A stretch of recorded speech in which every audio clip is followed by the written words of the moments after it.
Hello. Arsenal versus Liverpool tomorrow. The reigning champions, they come to your house. What is the mood around the training ground, the coaching staff, the players, yourself?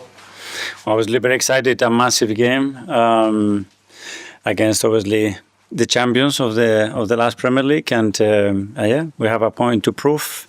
We're gonna have our crowd, our supporters, very early before 8 o'clock. Everybody there, creating an amazing atmosphere, and looking forward to it. Yeah, a big atmosphere expected at the Emirates, as you said. It sounds like there's planning for a big stadium mural when the players come out of the tunnel. How much are you calling on your supporters to deliver a result for you? They've been unbelievable again this season, and it makes such a difference. We become a different team. The level of energy, commitment, confidence, desire that we can show in every action is transmitted by them, and we need them tomorrow in every ball. Yeah, ask a bit of team news. Ricardo Calafiori, Christian Mosquera, they're out against Bournemouth. Are they close to being back? No, they're out again. Well, when can we see them back? What stage are they at? I think pretty soon they have to go to the last stage of the rehab, and if everything goes well, hopefully very soon they will be available for selection. And just finally for me, this is the first time we're hearing from you since Ruben Amorim left his job as Manchester United head coach. Now, Sir Jim Ratcliffe actually used Arsenal standing by you as an example, as a reason why Amorim should get 3 years in charge, and obviously he didn't get that time. So what does that say about the support and the trust that the club put in you during the first difficult 12 to 18 months? Yeah, I can only talk about what I have experienced, and it's always sad to see a colleague losing his job, obviously. We know where we are, and yeah, I think you need support from ownership, and support from your staff, from players. At the end of the game, you need to win a lot of football matches if you want to stay in the job, and that's the reality and the nature of our job. Good. Thank you. Good afternoon, Al. You mentioned there being a point to prove when you play Liverpool. Is that sort of a case of the fact that they beat you narrowly in that game back in August, or more to do with the fact that you are leading the table at the moment, and that's, you know, a statement if you were to beat the champion? Yes, I mean, we are top of the table. We play at home against a really, really good opponent, and we want to maintain our position. And in order to do that, we're gonna have to be excellent throughout the game to deserve to win the game, and that's the point we have to prove. Arne Slot said this morning that he feels that this is the best Arsenal side that there has been in the last couple of years. It seems like an obvious question because you are leading the league by 6 points, but do you feel this is the best Arsenal team that you've assembled and developed, and if so, what makes this team so special? I don't know. I don't like really comparing, and I think every week the team is different because the players available are different, the position is different. So, yeah, maintain a lot of the great things that the team is doing, the individuals are doing, and consistency is going to be the key to that. And we know the difficulty of every game, and we are approaching that with a lot of excitement. Understanding where we are, and with a huge desire that we have to achieve what we want to do in May. They're on a 9-game unbeaten run, Liverpool. Obviously, they had that good start to the season where they were winning games, but quite narrowly in a lot of the matches. Obviously, they are unbeaten, but perhaps they're not playing their best football. So how do you view the Liverpool side that you're going to be taking on tomorrow?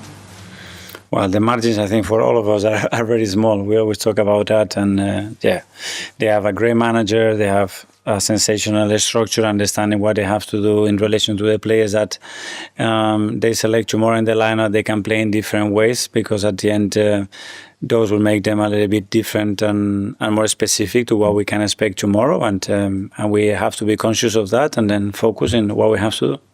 Alex, BBC. Hi. Can I just ask about Kai Havertz? He was on the bench against Aston Villa, but then not against Bournemouth. How is he getting on in his rehab and return to play? Yeah, we are monitoring. Obviously, his load has been out for a long time for 2 different reasons, and yeah, he's very close. He trained this morning again, and hopefully we're gonna have him available and the best version of Kai very soon. You had good wins in matches against Newcastle away from home, West Ham at home, and Brighton as well. Teams you dropped points against last season. Yeah. Drew against Liverpool at home, a game you probably should have won last season as well. Is it another chance to show the progression you made this campaign? Yes, at the end we want to win every game, and the most important one is obviously tomorrow's, and we know what we have to do to beat them, and now we have to prove it on the pitch. Okay, Chris Stephen from Arsenal. I'm Mikel. Leandro Trossard was voted Player of December recently. What's kind of been behind his fantastic form lately?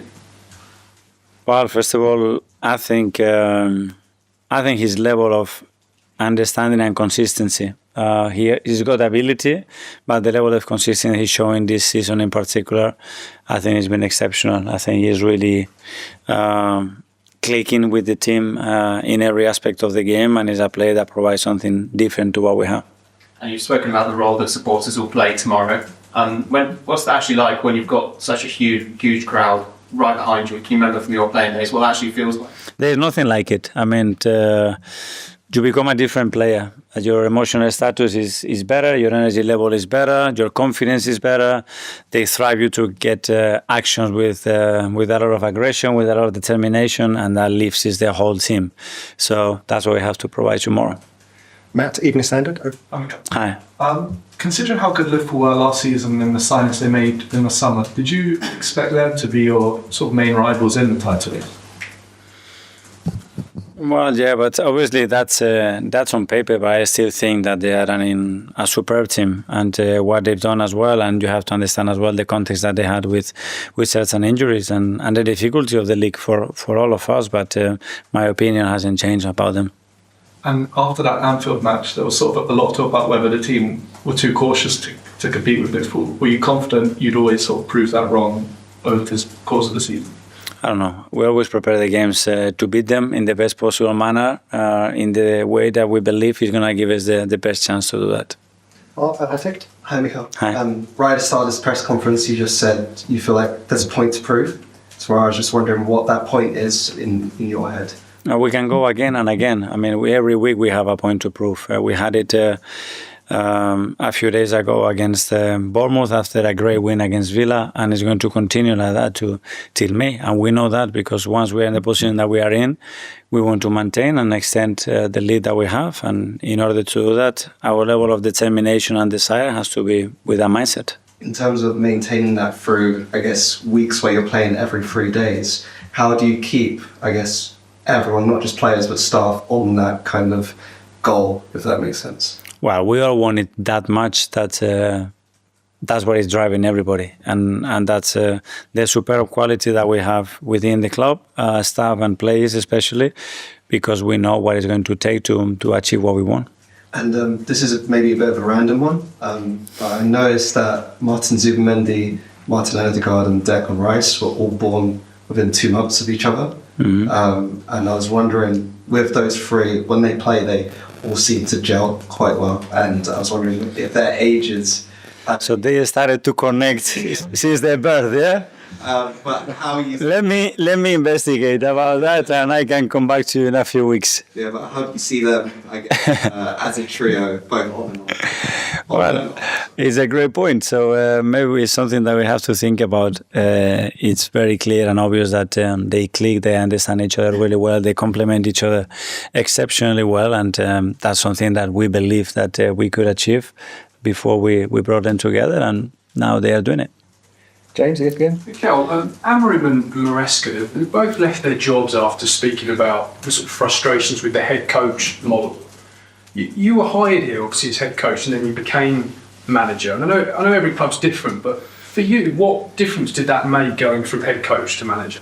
Well, it was different at the time when they proposed to change their role and what they thought about in the areas that I could help. Probably more than probably they expected at the beginning, but at the end it's about the relationships and the people, because and we have formed great teams with very different qualities, and some that have been more on certain things, and when there is somebody that is much better than me on that, I let him do it. So for me the title doesn't really reflect the daily, probably the way we operate daily. I think it's more important the people, and then the morale within that people to really understand that, okay, let's give each other the things that it can master and make us much better, and the rest we just support that idea. That's it. It must have been a confidence boost for you, though, obviously in your first managerial role, to be given that extra responsibility. Yeah, because I didn't demand it, we didn't ask for it, and they believe it was the right thing to do. But again, since there, because we have to work with different people, with the changes that we had in recent years, I think when you have a leader which is ownership, in this case Stan and George that is very close to that, with very clear alignment to all of us, what he wants to do, how he wants to achieve it, that creates that space for everybody. I think it's very easy to work like this. James, CBS? Okay, I know it's been mentioned already, but going back to that game at Anfield, it felt like the reaction at the time was so immediate and visceral in terms of your perceived style. Have you looked back on that game and what did you sort of take away from it, and what do you think maybe the broader conversation got wrong? No. I mean, their opinions, people are entitled to their opinions. Mine was different, but that's the beauty about football. What was your opinion? Very different. Okay, we did the last two in the As Live. Charles, goal? Hi, Mikel. We saw another brilliant finish from Gabriel at Bournemouth. He's now just 2 goals behind your old teammate, Oregon Shelney, in terms of record goals for a defender in the Premier League for Arsenal.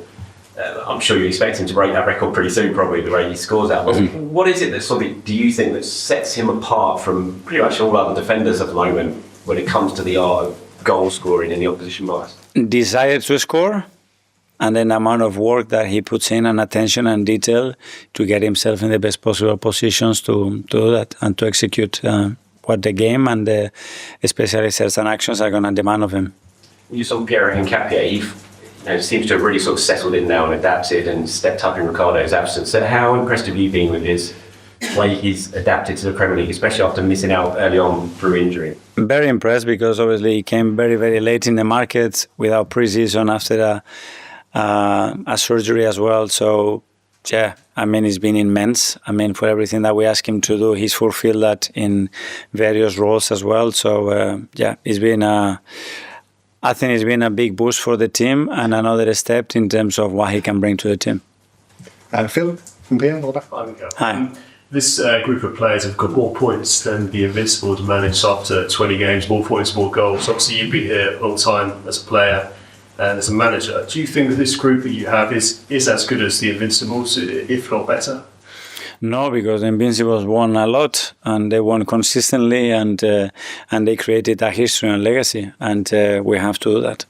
But when you speak to the players, is that sort of, are they ever mentioned? Because obviously they're legends of the club, and obviously. No, obviously there is a lot of stats, but in the last 2-3 years as well, we had stats and more points and more goals in the history of that. But at the end, we have to translate that to major trophies and what we want to do. And probably now what we are doing, it would have been enough, but now it's not enough, and we have to make it the margins even bigger, and that's what we have to aim. Okay, that finishes As Live. We'll go.